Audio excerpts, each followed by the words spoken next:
예수도 알기 원하는 크고도 넓은 은혜와 대속해 주신 사랑을 간절히 알기 성령이 스승 되셔서 진리를 가르치시고 거룩한 뜻을 깨달아 예수를 알게 하소내.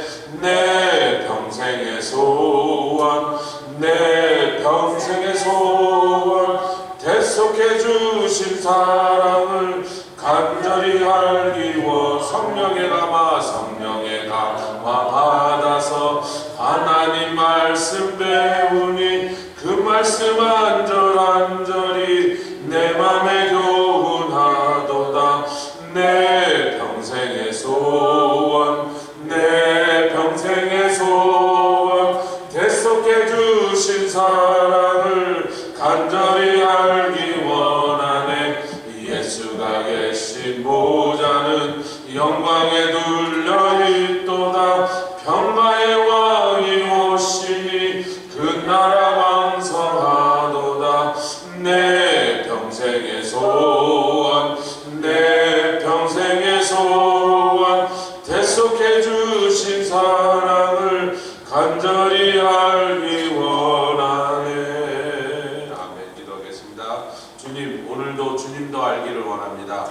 그 놀라우신 이름과 사랑과 또한 그 풍성하심을 알기를 원하는데, 주님 전에 나와사오니 오늘 이 아침 새벽에도 우리를 만나 주시오며 만져 주시오며 새롭게 하시고 고쳐 주시오며 충만케 하여 주셔서 우리의 기쁨이 넘치게 하여 주시고 온 세상 다니며 하나님의 그 놀라우신 사랑을 다 나누며 증거하여 제 생명을 구원하는 일에 쓰임받게 하여 주시옵소서. 성령 충만을 구하오니 성령 충만, 심령마다 채워 넘치게 하여 주시옵소서. 감사드리며 예수 그리스도의 귀하심으로 기도드렸사옵나이다.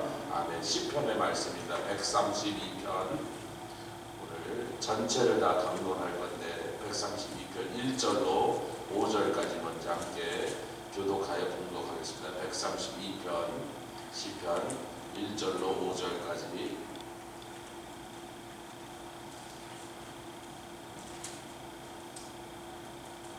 찾으셨으면 132편 1절로 5절까지 한 절씩 교독하겠습니다. 여호와여, 다윗을 위하여 그의 모든 근심한 것을 기억하소서. 저가 여호와께 맹세하며 야곱의 전능자에게 서원하기를 내가 실로 나의 거하는 장막에 들어가지 아니하며 내 침상에 오르지 아니하며 내 눈으로 잠들게 아니하며 내 눈꺼풀로 졸게 아니하기로. 5절 여호와의 처소 곧 야곱의 전능자의 성막을 발견하기까지 하리라 하였나이다. 아멘. 하나님의 성막이 다윗 시대까지, 즉 엘리 제사장 때 뺏겼다가 이것이 어딘가에 사울을 피해 도망다니는 그 수십 년 동안에 다윗은 성막이 어딘지 챙길 그러한 상황이 아니죠. 드디어 왕이 돼서 이제 예루살렘에 돌아와서 그 왕궁에 이렇게 거하면서 그때부터 이제 마음에 근심하기 시작. 이게 다윗이 사울을 피해 도망다닐 때 근심한 게 아니고,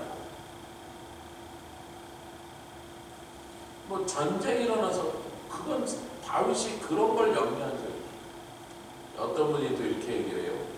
다윗이 골리 앞에 딱 섰더니 하도 크니까, 야, 둘 중에 하나니까, 야, 이놈 너무 큰데 도저히 내가 도망가야겠다, 도망갈 수도 있고, 반대로 야, 이놈이 너무 크니 내가 어디다 던진들 안 맞겠냐고 던졌다는 거예요. 물맷돌을 던질 때 뭐 저렇게 큰데 막 던지면 맞지 뭐 이놈이, 그러고 던졌다. 다윗은 그런 걸 걱정해 본 적이 없는데 이게 다윗이 근심했다는 거예요. 무엇을?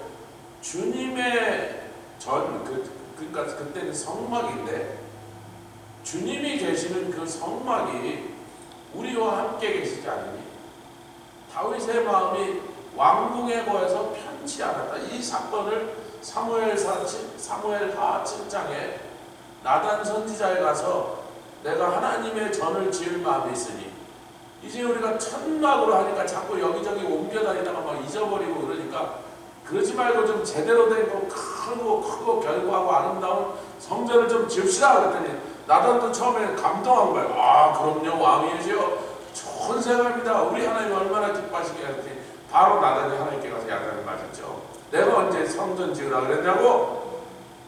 쟤는 안 돼. 피를 너무 많이 흘렸으니.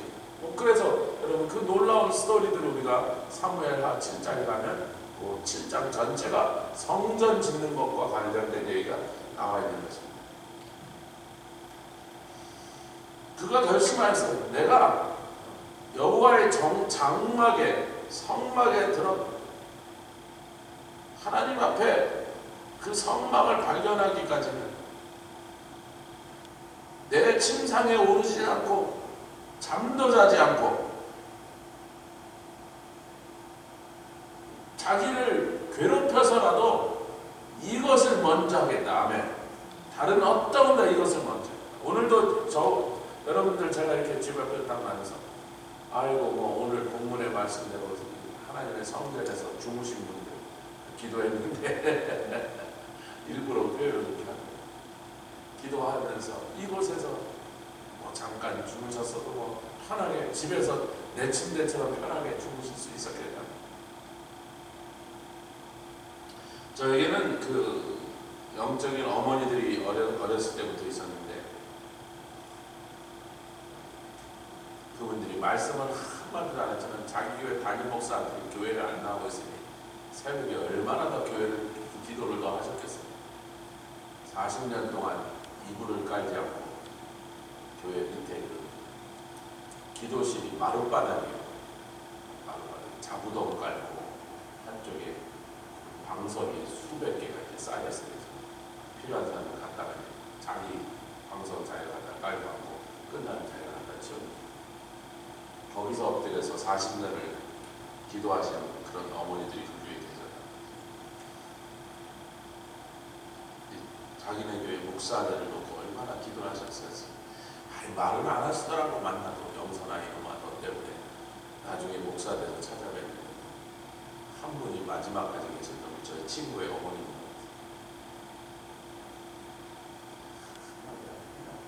목사 돼서 찾아오니까 그렇게 기뻐하시고 반가워하시고. 여러분 6절부터 7절, 6절부터 9절까지 읽겠습니다. 한 절씩 교독하죠. 우리가 그것이 에브라다에 있다함을 들었더니 나무밭에서 찾아도다.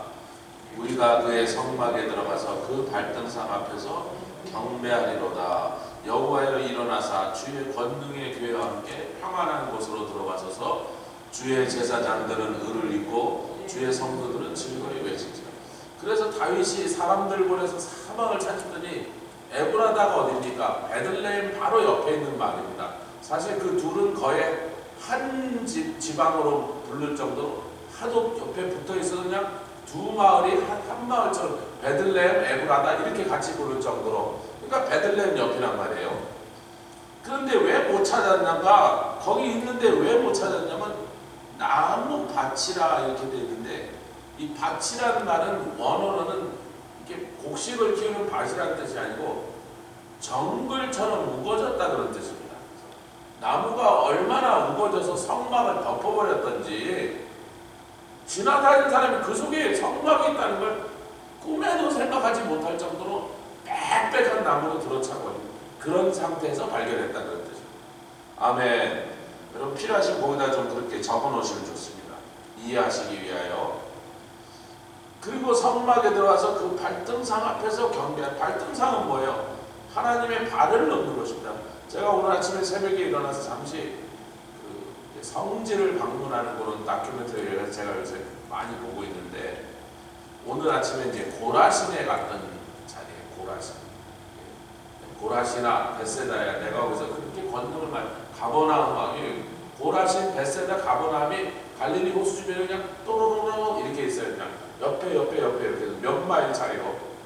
근데 그 고라신이 회당이 굉장히 크더란 말이에요. 제가 가버나움 회당은 가봤는데 고라신의 회당은 제 기억이 잘 안 나요. 안 갔는지 뭐 봤는데 제 기억이 안 나는지 모르겠는데 가버나움의 회당이 한 200명이 들어가게 되십니다. 여러분 남자만 들어갑니다. 그때 당시에는 남자 성인 200명이 들어간다면 그 가보남이 200가구가 산다 그런 뜻이에요. 거기 회당 사이즈를 보면 그 동네에 몇 가정이 살았는지가 딱 계산이 나오는 거예요. 그 사람들 남자들이 가족의 대표로 들어가는 숫자를 딱 세면 곱하기 가정이란 말이에요. 고라신도 가보니까 굉장히 사이즈가 큰데 그 오리지널 빌딩이 무너지고 이러면서도 벽이 전부 돌로 돼 있어서 그냥 무너진 다음에도 상당히 많은 부분이 훼손되지 않고 돌 자체로 그대로 남아있는 거예요. 근데 이제 그 회당을 이렇게 좀 언덕배지로 올라가는데 계단이 이렇게 돼 있는 거예요. 하나는 짧고 다음 계단은 넓고 그 다음은 짧고 그 다음에 넓고 그 다음에 짧고. 아니 그렇게 만들려면 굉장히 더 힘들게 그냥 똑같이 하면 제일 편한데 왜 그렇게 했을까? 여러분 사람이 걸어가려는 그 기능만 생각하면 이거 바보짓이죠. 이렇게 하면 이상한 거잖아요. 더 일부러 힘들고 복잡하게 만들어. 근데 올라가는 사람의 입장에서는 이런 거예요. 한 번은 탁 올랐는데 그 다음에 이렇게 몇 걸음 걸어가서 또 탁 걸어가서 뭐야? 아무 생각하지 툭툭툭 걸어보려 하지 마라. 하나님을 만나려면 아멘. 그리고 들어갔는데 지붕도 없고 다 무너졌는데 회당 제일 앞에 모세 자리가 돌로 만든 의자가 있어요. 나무로 만들었으면 그까짓 거 뭐 2000년이 넘게 지나서 다 썩었겠지. 근데 돌로 만들었더니 어떻게 건물이 무너지면서 그게 안 무너져갖고 돌로 만든 모세 의자가 딱 있는 거예요. 모세가 앉았다는 뜻이 아닙니다. 모세는 가나안 땅에 안 들어왔으니까. 모세가 아니고 율법을 가르치는 랍비에 앉았던 자리예요. 그걸 부르기를 모세의 의자라 이렇게 부르는 거예요. 예수님 뭐라 했습니다. 너희들은 선생의 자리에 앉지 마라. 그게 바로 그 선생의 자리. 이 모세의 자리라고 이렇게 써 있어요. 여기 모세의 자리다. 모세 율법을 받았던 모세의 입장에서 그 율법의 내용을 가르치는 랍비에 앉는 자리다 이랬어요. 근데 여러분 회당과 성막의 차이는 뭡니까? 회당은 사람들이 들어와서 말씀을 듣던 것이지 예배드리던 제사드리던 것이 아닙니다. 성막에는 제사장 외에는 아무도 못 들어가요. 다윗도 못 들어갔습니다. 다윗이 성막까지 가서 성소 안에 들어간 게 아니라 뜰에까지만 갔던 사람입니다. 그 안을 왕이라 할지라도 들어가지 못했어요. 그렇게 하나님의 성막을 사모하고 하나님의 임재를 사모하는 다윗이지만 그는 왕으로서 제사장이 아닌 신분으로서 그 성막에 들어가지 못했습니다. 그 뜰에까지 가는데도 그렇게 기뻤다는 거예요. 그렇게 사모했다. 그 발등상이 뭡니까? 하나님의 발을 내려놓는 것이다. 성막이 하나님의 몸이라고 우리가 표현하면 좀 이상하지만 몸이 없으신 분이지만 인간의 신체 구조로 하나님의 몸이 그 안에 꾸겨 넣고 들어가시는 것이 아니고 그냥 겨우 하나님의 발 하나 올려놓을 자리가 상징적으로 영적으로 그렇게 부르는 것이 성막이었다는 거예요. 근데 8절에 이제 다시 한번 읽겠습니다. 8절 시작. 여호와여 일어나서 주의 권능의 교회와 함께 평안한. 이게 누가 했던 말입니까? 민수기 10장에 모세가 했던 말이네. 우리가 같이 보겠습니다. 이거 몇 주 전에 저희가 주일날 나눴던 말씀인데 기억하시는지 모르겠어요. 바쁘게 사시느라고. 10장 35절. 네, 거기서 이제 구름 기둥이 떠오르면 10장 35절 민수기 괴가 구름 기둥이 떠오르고 이제 괴가 떠나려고 그러잖아요. 행진할 때입니다. 10장 35절 시작. 괴가 떠날 때에는 모세가 가라되 여호와여 일어나사 주의 대적을 흩으시고 우리 앞서 가셔서 주님의 대적 즉 우리의 대적을 흩어서 쫓아서 그것들을 도망가게 하셨어서. 근데 36절 시작. 괴가 쉴 때에는 가로되 여호와여 이스라엘 천만인에게로 돌아오소서. 그래서 136편에 다윗이 8절에 여호와여 일어나서 주의 권능과 함께 평안한 곳으로 들어가서, 이거는 모세가 했던 언약궤와 성막을 완성하고 이제 처음으로 구름이 떠올라서 행진할 때 그 모세가 그렇게 말하기 시작한 것을 다윗이 지금 그대로 그 내용을 얘기한 것뿐입니다. 주의 권능의 궤, 즉 언약궤, 즉 그 언약궤 위에 있는 시은자의 그룹들 사이에서 만나자 그랬으니까 너희랑 만나는 그곳이 내가 평안히 쉴 곳이다. 아니, 예를 들자면 집이 두 채 있는 사람이 있을 수 있잖아요. 도시에 집이 하나 있고 저 시골 어디 농막이라 하나 지어서 좀 나는 자연에 살고 싶어 약초 뜯으면서 살려고 그러고, 그 시골에 왔다 갔다 하기가 불편하니까 거기다 또 조그만 집을 하나 해서 두 개 만들어놨는데, 보통 첫 번째 집이 더 좋잖아요. 서울에 있는 집이 더 좋고, 한국식으로 표현하면 어디 충청도 시골 산속에 그 이제 대충 그냥 잠시만 있는 동안 며칠만 자려고 그냥 대충 꾸며놓고 그냥 아주 기본적인 시설만 해놓고, 우리 하나님은 저 영원한 보좌의 천상의 그 아름다움의 극치, 존귀함의 극치의 본집이 계신 분인데, 거기 놔두고 이 땅에 내려오셔서 어디에 거처를 정하셨든 아무리 화려하고 금으로 도배를 해놓은 건물이라 할지라도 천국의 영광의 본집에 비해서 거기가 무슨 그렇게 좋은 집이 있을 수 있겠냐 말이야. 그분이 무슨 하나님 평안히 쉴 곳이냐 말이야. 우리가 어디 갔다 오더라도 그러잖아. 아유, 집에 오니까 집이 편하다. 아멘. 아니, 내 집이 편하지 뭐. 내 집이 특별히 더 좋지 않아도 내 집이 편한데, 하나님의 본집은 세상의 어느 곳에 간들 그런 영광의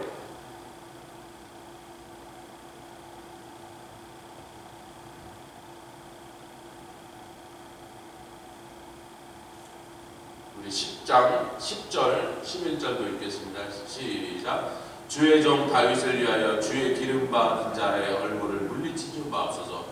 여호와께서 다윗에게 성실히 맹세하였으니, 이게 아까 사무엘하 7장에 시작은 내가 하나님의 성전을 짓겠나이다.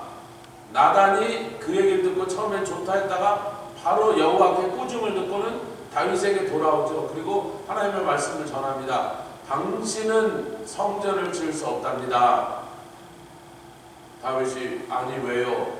당신은 피를 많이 흘렸기 때문에, 잘못하면 당신이 그 성전을 지면 솔로몬이란 말 자체가 평화라는 샬롬이 들어간 사람들, 평화의 사람으로 하나님의 성전을 짓게 해서 이름을 솔로몬의 성전이라고 이렇게 불러야지, 당신처럼 정복하느라고 피를 많이 흘린 사람이 그 성전을 지으면 피 많이 흘리는 하나님이라고 그렇게 세상 사람들이 오해할 것이니 당신으로 짓지 못하게 하시겠답니다. 여러분, 그 말을 듣고 다윗이 그래? 그럼 솔로몬 네가 알아서 해라 그랬겠어요?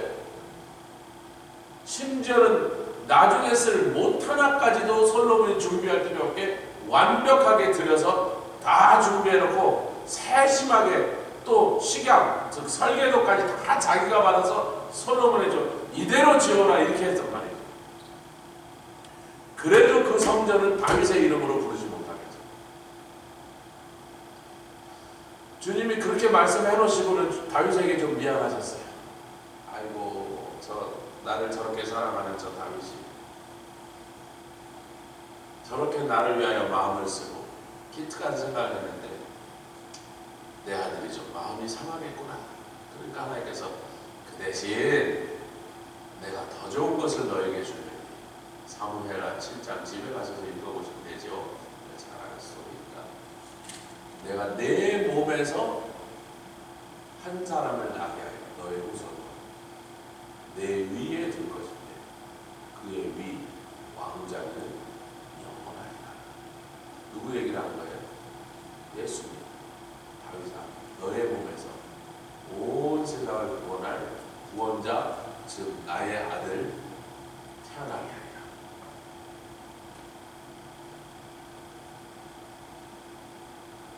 그리고 그 너의 자손이라고 할 때는 단수로 예수님을 가리킬 때는 단수로 말했는데 내 몸에서 또 태어날 후손들, 너희 자손들이죠. 수많은 다윗의 자손들은 여호와의 교훈과 증거를 지키기만 한다면 그들도 내 위에 계속 왕으로 계속 만들어주랴. 여러분, 유다는 여러 번 정변이 일어나고 왕이 죽었어도 끝까지 그 죽은 다음에라도 그 죽였던 신하들조차도 그 다음 왕을 선택해 올 때 한 번도 다윗의 자손이 아닌 다른 사람을 고려의 대상으로도 넣지 않고 반드시 다윗의 후손을 데려다가 왕을 세웠다는 사실을 우리가 성경을 통해서 잘 알고 있습니다.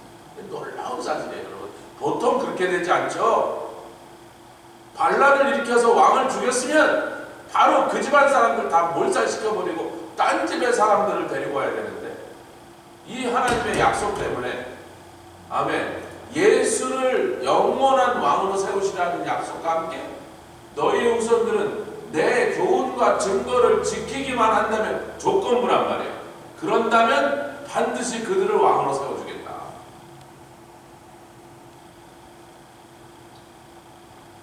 놀라운 약속을 하셨습니다. 하나님 기쁘셨던 거예요.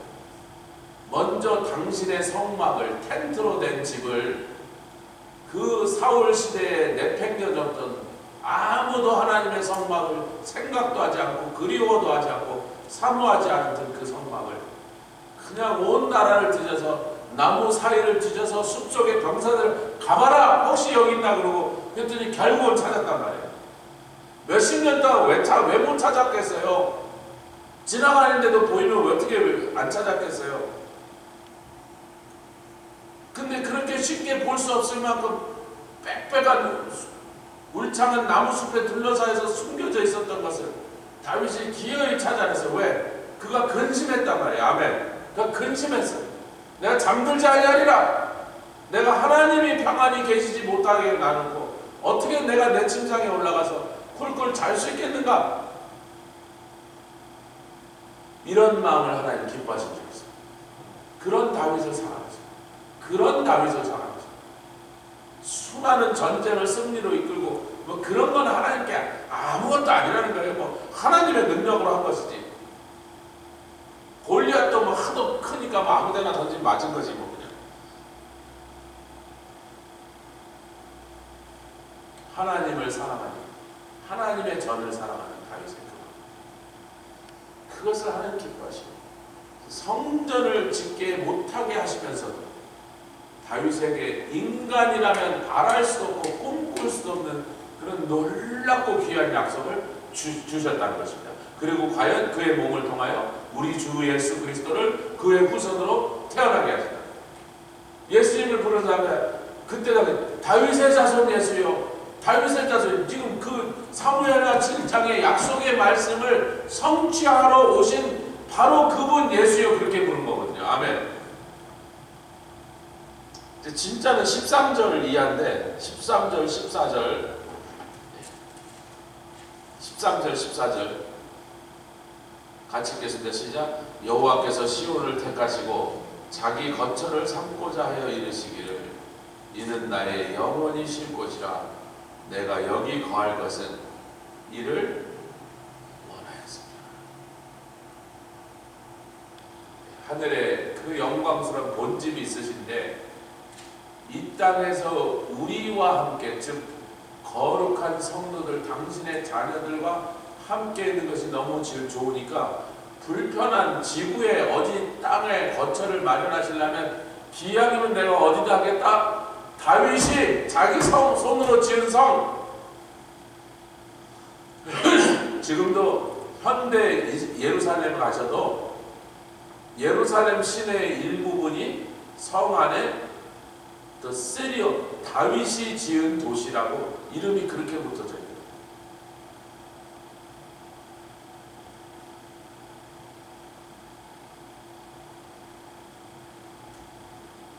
제가 우리 교회 서울에서 오셨다는 분들이 몇 분 있는데, 저도 서울에서 온 셈이죠. 서울에서 오셨다면 사대문 안에서 오셨어요? 사대문 밖에서 오셨어요? 동대문, 남대문 다 아시잖아요. 서대문. 4대문 안에서 오셨다 그러면 이씨 조선이 거기를 도구로 삼았을 그 조선시대부터 거기 살았다는 거예요. 조선시대 4대문 안에는 어떤 사람이 살았냐면 양반 외에는 못 살았습니다. 쌍놈들은 전부 4대문 밖에 나가 살았어야 된다. 그래서 4대문 안에서 오셨다 그러면 거의 대부분 조선시대 양반으로 살았다는 뜻이에요. 그런 집에 가보면 음식도 전통 서울식으로 딱 합니다. 우리 교회도 보니까 두 분이 있더라고. 자기네는 원래부터 4대문 안 우리는 왕신이 똥파리에 살았기 때문에 4대문 밖에서 살았으니까 양반이 아니란 말이지. 다윗의 성에 아브라함이 자기 아들을 가져다가 모리아산에서 하나님께 드리겠다고 칼을 휘둘렀던 그 자리, 또 다윗이 자기 손으로 전을 짓겠다고 그렇게 했던 그 자리, 예수님이 나중에 오셔서 십자가에 못 박히셨던 그 자리, 부활하셨던 그 자리, 할렐루야, 승천하셨고 다시 재림하실 그 자리,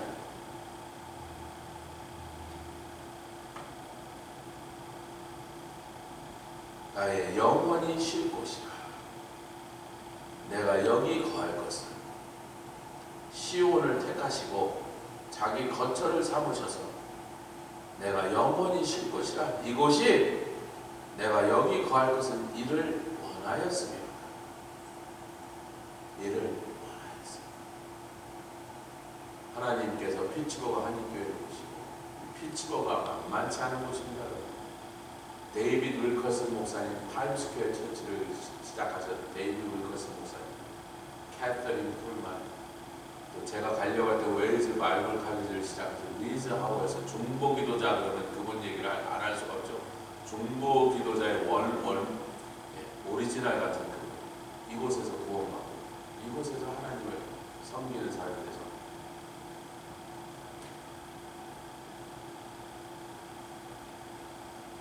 놀라운 하나님의 역사는 이 도시에서 어마어마한 하나님의 역사를 일어나는 그런 곳이죠.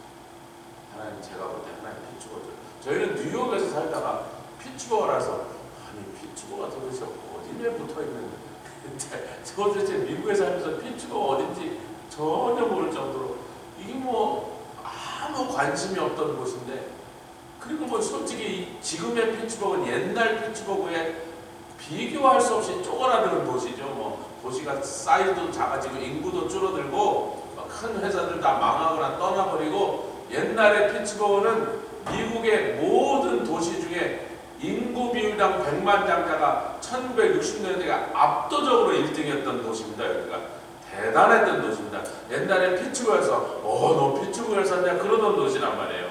그 영광이 다 없어져 버렸어. 그래도 저는 하나님의 성령이 여기를 되게 좋아하신다 이렇게 생각합니다. 할렐루야.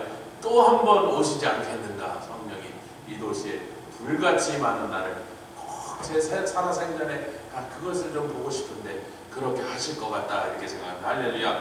15절부터 16절 17절에 놀라운 약속을 하십니다. 내가 거기를 좋아하고 거기다 내 거처를 정하고 거기가 내가 쉬는 곳이야. 왜? 내가 그렇게 하기를 원하였음이니까. 그러면 내가 그 도시를 어떻게 하겠느냐 그 말씀입니다. 우리 교회를 향한, 저와 여러분들을 향한 주님의 약속이 오늘 아침에 여기에 있다는 거예요. 15절부터 읽겠습니다. 시작. 내가 이 성의 식료품에 풍족히 복을 주고 양식으로 그 빈민을 이게 뭐예요? 빈민을 양식으로 만족하는데 그 도시에 가난한 사람이 하나도 안 남게 하겠다. 교회만 다닌다고 주시는 약속 아닙니다. 하나님의 성전을 그렇게 사모하여 하나님 우리 중으로 돌아오시옵소서, 우리 중에 오셔서 편히 쉬시옵소서, 그런 다윗의 마음, 그런 신앙을 가진 사람에게 하나님이 내가 너희가 사는 도시에 빈민이 남도록 하나 보자. 양식을 얼마나 쏟아붓는지 가난한 사람, 빈민, 홈레스 한 명도 안 남게 하리라. 아멘. 그런 축복이 저와 여러분들에게 지금 주시는 약속이 된 줄 믿습니다. 할렐루야. 그 다음 절 읽겠습니다. 16절 시작. 내가 그 제사장들에게 구원으로 입히니 그 성도들은 즐거움으로 외치는. 무슨 즐거움? 구원으로 제사장을 입히셔서 그들을 통하여 하나님께 드려지는 예배에 나오는 사람들마다 그들도 하나님의 놀라우신 선물로 받아 그 즐거움으로 외치게 찬송케 하리로다. 아멘. 17절 이제 아까 하셨던 말씀을 다시 한번 합니다. 내가 거기서 다윗에게 뿔이 나게 할 것이, 이 뿔이 예수 그리스도죠. 내가 내 기운 부은 자를 위하여 등을 예비하여. 그 등은 뭐예요? 하나님께 예배드리는 등이요, 온 세상을 밝게 비추는 복음의 등. 아멘. 예비하리라. 이번 주 본문은요, 고린도후서 4장의 말씀입니다.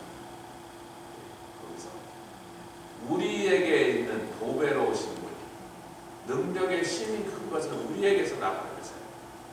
우리에게 들어와 계시는 예수 그리스도로 인하여 어둠을 비치는 복음의 밝은 빛이 나간다. 이 말씀을 오늘 주일날 내일 상고하려고 하는데, 지금 바로 그 얘기를 하시는, 내 기름 부은 자를 위하여 등을 예비하여. 민수기 10장 35절에 보여 여호와여 일어나서서 괴가 진행할 때 주의 대적을 쫓으시고, 주님의 대적이 우리의 대적인 사람이 복 있는 줄 믿습니다. 하나님의 원수가 나의 원수. 주님을 향하여 까부는 놈들은 전부 다 미운 거예요. 그놈들이 우리의 원수란 말이에요. 그러니까 우리의 원수가 또 주님의 원수죠. 주님이 주님의 대적을 진행하시면서 물리치지만 그 앞에 있는 주님의 대적들은 다 밟혀 죽거나 다 쫓겨 도망갈 것인데, 그놈이 바로 우리의 원수니까 우리는 더 이상 원수가 없이 직진할 수 있는 인생이에요. 아멘. 할렐루야. 그런 복된 말씀을 다윗에게 주셨던 약속이 바로 저와 여러분들, 또 특별히 피치버거 한인교회에 주신 약속이 되시기를 주임으로 축원합니다. 함께 기도하며 나가겠습니다. 주님 감사합니다. 리아라바 살라 간나라바 간나라바 일레킨나라 카라라바 산다 카라라바 나라바 리아라 카라라바 나라바 간나 카라라바 올레케레케리아라